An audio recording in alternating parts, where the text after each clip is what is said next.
Welcome, everyone. Thank you for being here for this Sunday forum, this special forum when we get a chance to chat with one of our own, Canon John Peterson. Now, before we begin, let me just tell you, for those of you who don't know John, just a little bit about him and his really impressive and illustrious career. John L. Peterson is our cathedral's first canon for global justice and reconciliation.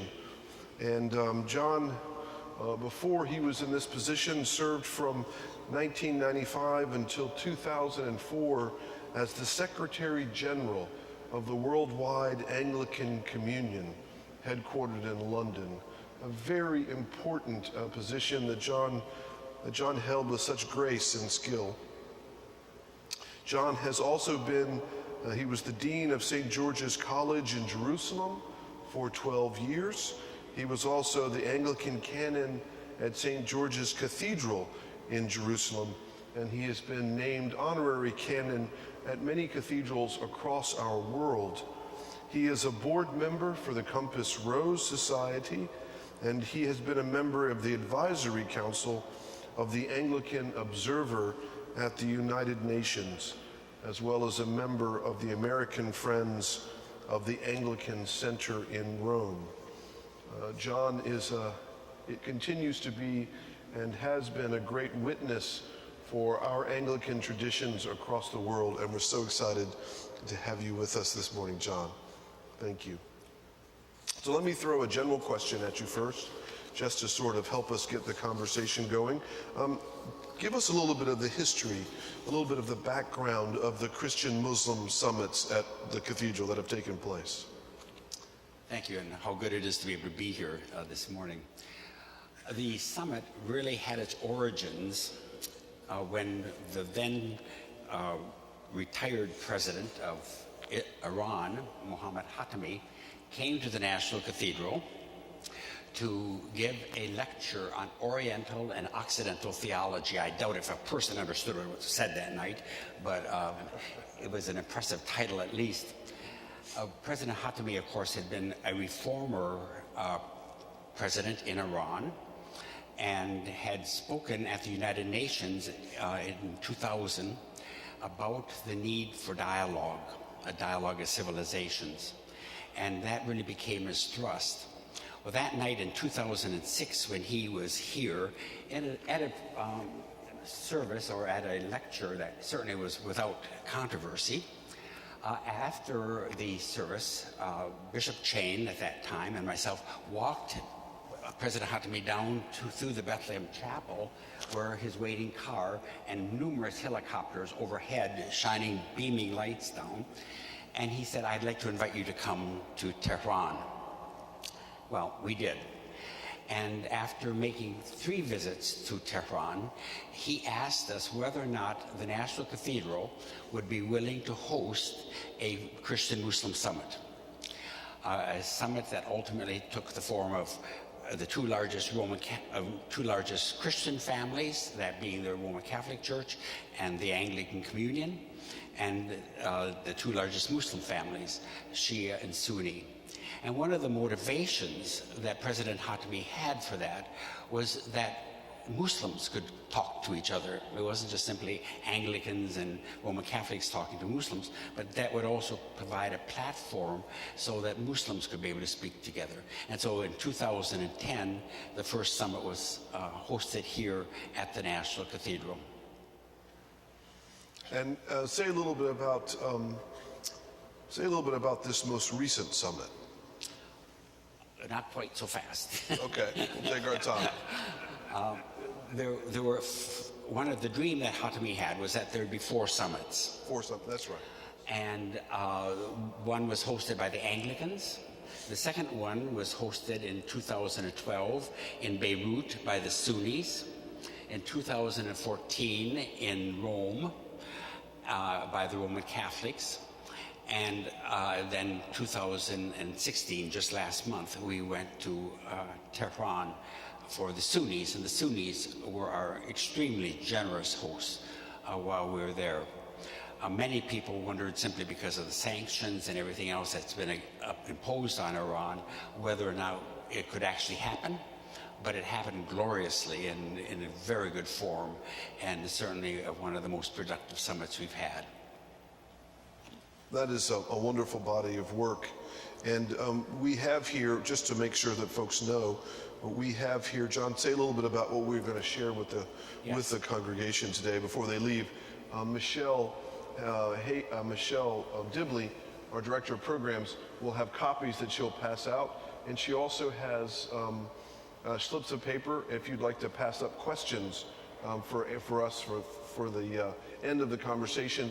You can pass them to her, and we'll do our best to answer some of them. But go ahead, John, share a little bit about that.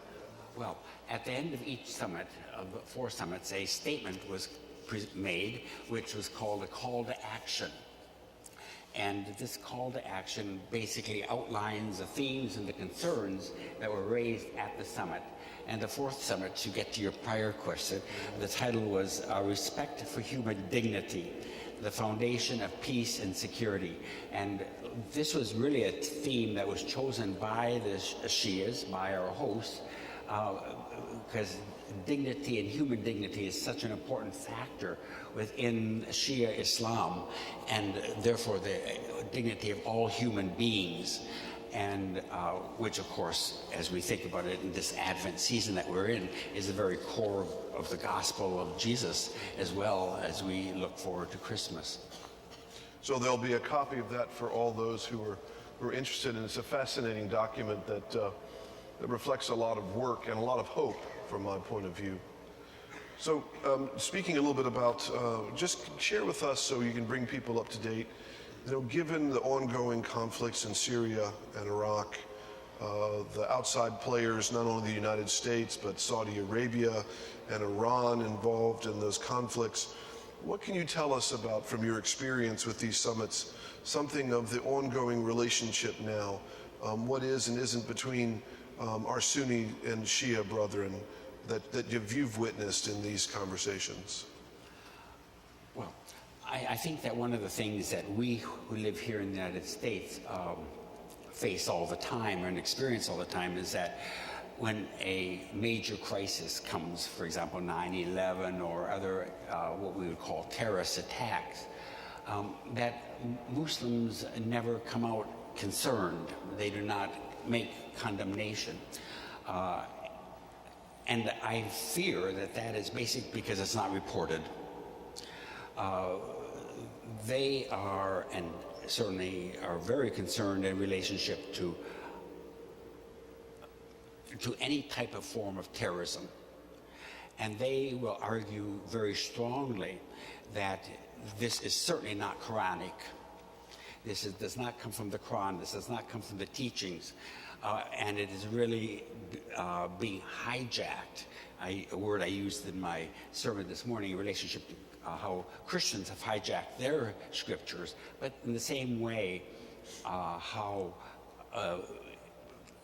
groups like ISIS and Daesh and all are hijacking the very basic tenets of Islam as well. And of course this plays out in the political realms as well. I think that one of the dynamics of this is seen just this very last week when OPEC met and decided to raise the price of oil, or to at least not to overproduce so that the price of oil would stay down. And of course, that was a decision that came out of political concerns, but we can just see what happened when Saudi Arabia decided they were going to pump enormous amounts of oil. And that, of course, was basically to try to make an impact on Iran by them not getting a high price for their oil, so that now that the sanctions are being lifted in some areas, that they would be able to redevelop their infrastructure. And so all these issues are so interdynamically playing out. And from that matter, I was very pleased last week to see that at least they're going to quit pumping so much so as to be able to see what goes up, so that an infrastructure can be redeveloped in Iran. So you see that, you are hopeful then, I take it, that this slowing of oil production by Saudi Arabia is a signal to Iran of a little bit of improvement, perhaps? Yes, I think it is a big signal, actually, and one that is an important signal to have. And say a little bit more about the fact that, so many people will say when something terrible happens that, where's the Muslim community speaking out about this? Why aren't we hearing anything from them? And I think it's very interesting that they are speaking out, but at times we're just not hearing it. Yes, it's not reported. It's simply not reported. If something's not reported or it doesn't make the newspaper, then we do not know, basically, what is being said. But in the summit papers, for example, that you'll be seeing in the call to action, there's a very strong statement in here concerning how we respond to these things, and the strong condemnation that is given in relationship to any forms of violence, any form of terrorism. The religious leaders in both Sunni and Shia were very strong in their condemnation of that, and it's saying it's not the will of God, it's not the nature of God, it's not how we are called to live a life in human dignity. I think that's a very important point for us as Christians to lift up, that in sort of support and protection of our Muslim brothers and sisters, especially in this country, to affirm the fact that the violence that we're seeing are a very small segment of this large and deeply faithful religion, and not something endemic to the religion itself, which some in our culture would like us to believe, which is so ultimately destructive. Yeah. Well, there's no question that there are not Muslims who are involved in this, but they are violating the very core tenets of Islam. There are Christians who are involved in terrible deeds that we would also have to say are violating the very core tenets of the Christian tradition. We have a saying here, there's always a bad apple in the bushel basket. Well, that's what we're facing, but how do we move beyond that? And one of the things that's so important today is our language. And language as it's being used here in the United States and how it's being interpreted in Iran. The summit actually took place during the elections. And after the there's 8.5 hours difference, so at 9 o'clock I was in the business center at the hotel that we're at. By the way, the hotel we stayed at was the old Hilton Hotel during the time of the Shah, so there's a lot of history of that place as well. But the concern that was being expressed by all Iranians at that morning was, what is the United States going to do? Will the agreements be ripped up? That had been done now during President Obama's administration with our European colleagues. And so there's enormous fear because of language and how language is being used and violated, I might say. I'm sure that was an interesting time to be in the middle of that summit just as the election was coming. Yes. Was coming due. I can only imagine. Speaking of the summits, I know that the issue of the role of women and respect for women's rights has been a topic of considerable conversation. What can you say? Say a little bit about what you've witnessed in these summits, or what has come out of the summits in regard to the role of women within these faiths. Yes. One of the few rules that we have in relationship to the summit is that there must be women on every delegation, that you have to have 1 or 2 women. The delegation that the Anglicans have put together this time, we actually had 3 women, but 1 person was not able to come at the last minute. But the role of women is seen as very important in the peacemaking process, certainly in the family unit structures. And one of the things that came out of this, I will read. The presence of women at tables of interreligious dialogue is indispensable. What was interesting is that at the very end, Ayatollah Ahmad, who's one of the leading Ayatollahs in Iran today, spoke, and he was the head of the delegation of the Shias, and he spoke, and he pointed out the two Anglican representatives and thanked them for the articulateness that they placed upon the role of women, and how grateful he was that they were on the Anglican delegation, and gave thanks for their contribution. And then the next point, we affirm that women bear the disproportionate impact of violent conflict and thus come to peacemaking tables with special insight into the needs of the most marginalized and vulnerable. And so it can't be much clearer than that, the religious leaders on both the Islamic side as well as on the Christian side were all very supportive and wanting to work towards certainly more women involvement in the process of peace, making peace, as well as in the whole dynamic of the religious tradition. So, given that statement about the role of women, which is wonderful, it's a nice step forward. Say a little bit about what are some of the what do you note that's different now after the end of this last summit from when you first started doing these summits, so many years ago?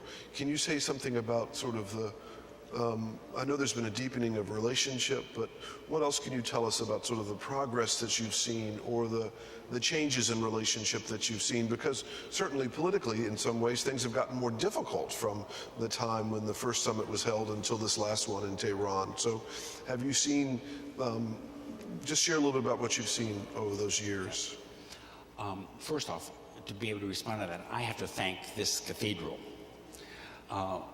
We who are sitting here today, we who worship here, we who come here frequently, and for those of us who this is our worshiping home, I don't think we really understand the enormous impact that this cathedral has, number one, in this nation, but globally as well.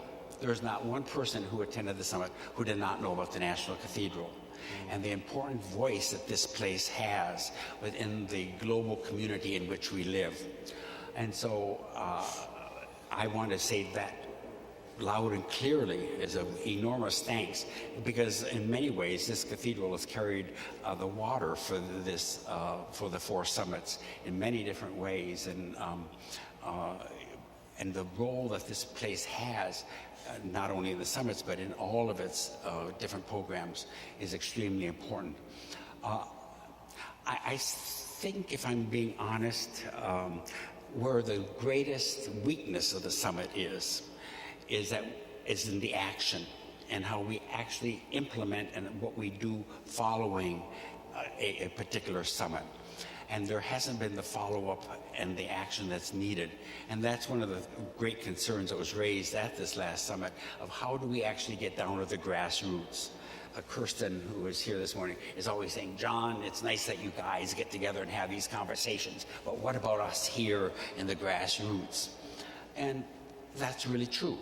And how we translate this from the level of ayatollahs as bishops and archbishops, how do we translate that down to the local level?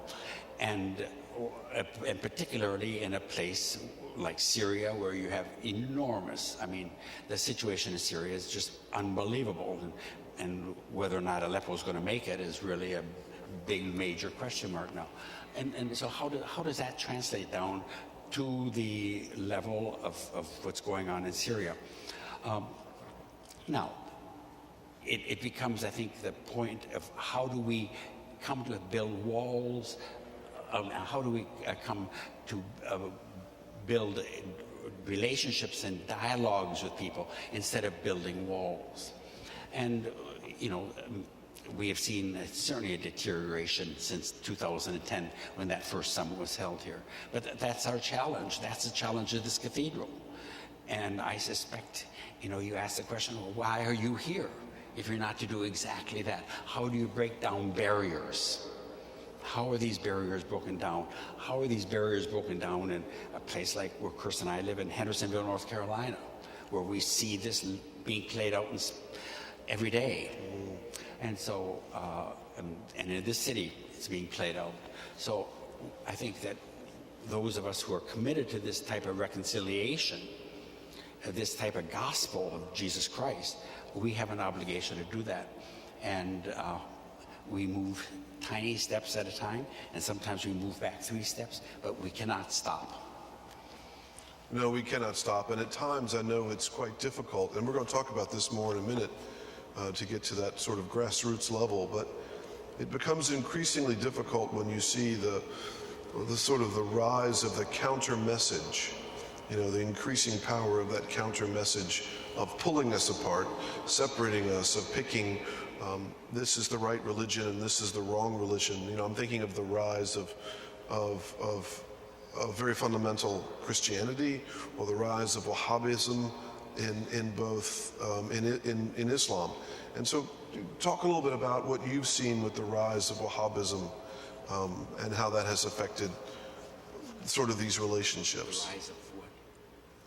You said the rise. Wahhabism. Wahhabism. Well, Wahhabism is a enormous problem, and of course Wahhabism goes back a few centuries. Wahhabism is the real conservative Sunni understanding of the Quran that is basically the law of the land in Saudi Arabia. But Wahhabism is also being played out in other Sunni countries, and the violence that we see, for example, out of ISIS, and it all comes out of some form of Wahhabism, which is permeating in many respects of great sections of Islam today. Before we go much further, however, I think that we have to say that we are seeing a great deal of Wahhabism in Christianity today as well. And that would not be a word that we perhaps should use, simply because it has such an enormous overlay for Islam in relationship to Wahhabism, to say Wahhabism and Christianity. But we are seeing the same phenomenon, certainly within Christianity today. And I think that we have to work just as hard in trying to break through that form of letting Christianity be hijacked, as the Muslims have to work through their issues with regard to Wahhabism. And this is an enormous problem. And why do you have ISIS, and why do you have these different terrorist groups? Because they are going back to a Islam that was never there in the first place, but interpreting it in relationship to political phenomenons within each respective country. We see Wahhabism growing in Muslim countries that have traditionally been quite open, and this is a new phenomenon. And there, I think we have to be.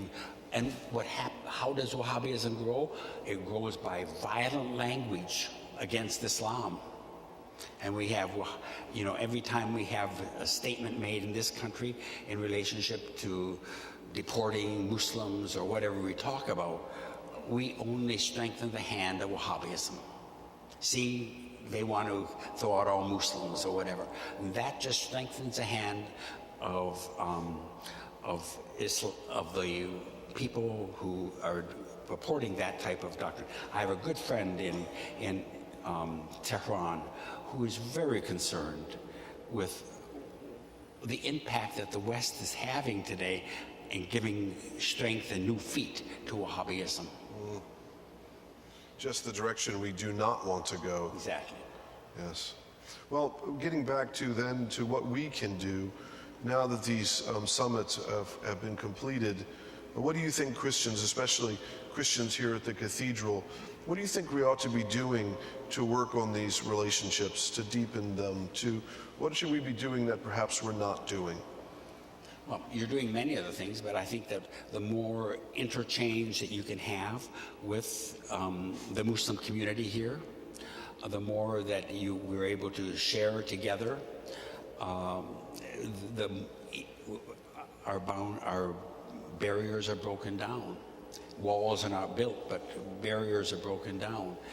And that is extremely important. I certainly am aware of the criticism that happened here a couple of years ago when the cathedral was opened up for Islamic prayer. But we are a house of prayer for all people. And that does not mean all Anglicans or all Episcopalians or all Roman Catholics or anything else, but it's all people. And if we're true to our commitment, we'll take the criticism, because this is who we are as a cathedral, to be able to build on our foundation, to be able to reach out and to be able to welcome people. And, you know, if you say, John, how nice it is to see you today, my land, just think how that breaks down barriers, those few words. And we need to do that a lot more instead of seeing someone suspicious and someone who is out to hurt us. But that's where we're at today, I fear. One of my first services here at the cathedral was the interfaith service we did shortly after, in memory of 9/11. And we started that service with the Muslim call to prayer and the Jewish call to prayer and a Christian call to prayer. And at the end of that service, as I was shaking hands with folks, there was a visitor here who came up to me and said, how could you possibly allow that kind of thing to take place within this sacred space? And the gentleman was so very angry and disappointed. And it seemed to me that is exactly, you can be a deeply faithful and abiding Christian community and be radically open and welcoming of our brothers and sisters and the integrity of their faith. And it seems to me exactly what you're saying, that's exactly what we should be about. And then that sort of witness is so important, not only for the cathedral, but the way we do that in all of our lives with those that we encounter from day to day. Now let me take a minute and see if we have any questions.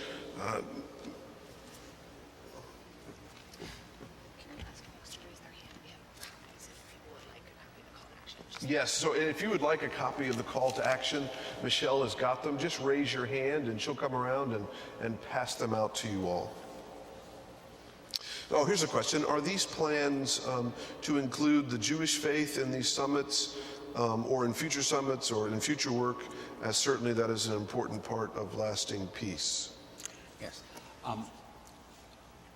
We have called this intentionally a Christian-Muslim summit simply because it was involving the two largest, as I said, Christian families and the two largest Muslim families. However, at every single summit, we have, with the exception of one, we have had Jewish participation and Jewish observers. The one that we did not have it at was in Beirut in 2012. Beirut would not allow, they would not give a visa to a Jewish representative to come in to be a part of the summit. And that, of course, was because of what had happened in southern Lebanon and the whole political dynamic, again, is very important here. In Iran, we actually had an Iranian Jew as our as the delegate who came. Absolutely incredible person. He was a conservative Jew. He was a kosher Jew. He kept kosher. And he was also the lawyer for the Iranian parliament. Talk about a contradiction in terms. A Jew who's one of the lawyers for the Iranian parliament, conservative and kosher. And when he finished speaking, I just couldn't wait to get over to talk to him. And absolutely fascinating. And he told me that this was basically the position that all the Jews in Iran, and there's quite a large Jewish community there in Iran, they're all conservative and they're all kosher. But to the issue, yes. The question will become, if this continues and what form it continues in will be whether or not we would be expanding the boundaries to actually have them as actual participants. The Jew who was representing at the Vatican happened to be the good friend of Pope Francis. And Pope Francis, when he was still in Argentina, wrote a book with him. Well, we had a reception meeting the Pope, an audience with the Pope, and the Jewish representative was standing right next to me, waiting for the Pope to make his way around. I thought, oh, bad luck. Here, he's going to be so excited to get to meet his dear friend again. But I knew we'd had dinner with him a few nights before, but still, to being so close. And the Pope was absolutely incredible. I had some rosaries. We have two neighbors at home who are Roman Catholics, and 95-year-old or 90-year-old twin sisters. And so I had these rosaries for him to bless, and he blessed it and everything, and he gave us the hug that he gives to everyone. And then he went and saw his good friend, and it was just a wonderful reunion for him. That's beautiful, and says so much about the nature of Francis too and his friendships. It says a lot about him. It does. So we're running very short on time. My apologies to the group. We're trying to cram so much into this morning. Take a moment, John, to say just a little bit about the broadcast that's coming up and the nature of that, so people know about it, and then say a little bit about the. Through the Center of Prayer and Pilgrimage, the pilgrimage we'll be offering coming up this time next year. Right. Next Saturday morning at 10 o'clock, we hope you're all, if you're not here at the Cathedral, that you will be online watching the simulcast service. It's the 10th anniversary of the simulcast between Bethlehem Lutheran Christmas Church and the National Cathedral. And we will be having the presiding bishop here, who will be part of the service, and of course the Archbishop of the Anglican Church in Jerusalem will be at the Christmas Bethlehem Church, and the great simulcast service takes place. At the end of that, you're getting a little foretaste ahead of that. At the end of that, it's going to be announced that the National Cathedral next year is going to have a simulcast service, pilgrimage. And we are going to be in Bethlehem on the day of the simulcast service that is going to, and will be then broadcast back here. So everyone who comes to the simulcast pilgrimage next year will be able to wave to their friends back home from the Christmas Lutheran Church, where the simulcast service is always held. And there's a big enough space that you're going to be home 6 days before Christmas. So you don't have to worry about missing Christmas. The simulcast service is really the last thing we'll be doing before getting on the plane to return back home. So if you're interested in that, next Saturday morning at about 11 o'clock, this will be announced, and anyone who would be interested in going, Tracy Dieter is the person who will be responsible with Michelle for all the coordination of that pilgrimage. It should be fun. Oh, I forgot. And what we're going to do next year on that pilgrimage is that we're going to look at Matthew and we're going to look at Luke, the birth narratives of Matthew and Luke, and look at where their differences. And they're radically different. If you ever just read those two Gospels are radically different in their understanding of the birth narrative. And so we're going to do that and look at it geographically and everything else. So it should really be an exciting time. It should be. It should be. I'm hoping I can join you for that. I'm excited about that possibility. Now, to end with, we have somewhere underneath here a little gift for you that I'd like you to take a moment to open, just in thanksgiving for your work with the Cathedral and on these summits and all of the work that you do and have done for so many years around this place. And just to say that we thank you and we love you and we are so grateful for all that you've done. You want me to open it? Yeah, come on.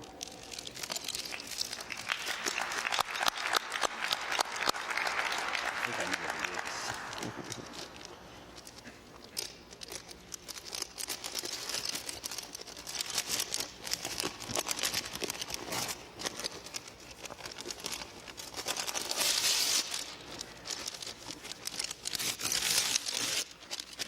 is. This the way. We decided to make it a puzzle. Oh, No, just kidding.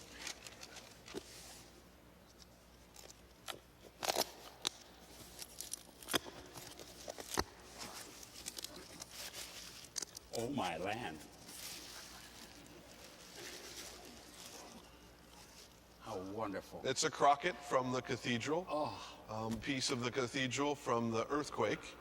But we wanted you very much to have it as a gift and to have a piece of this place, since you have given such a piece of yourself to this place. So thank you. Oh, thank you this very is much. Wonderful.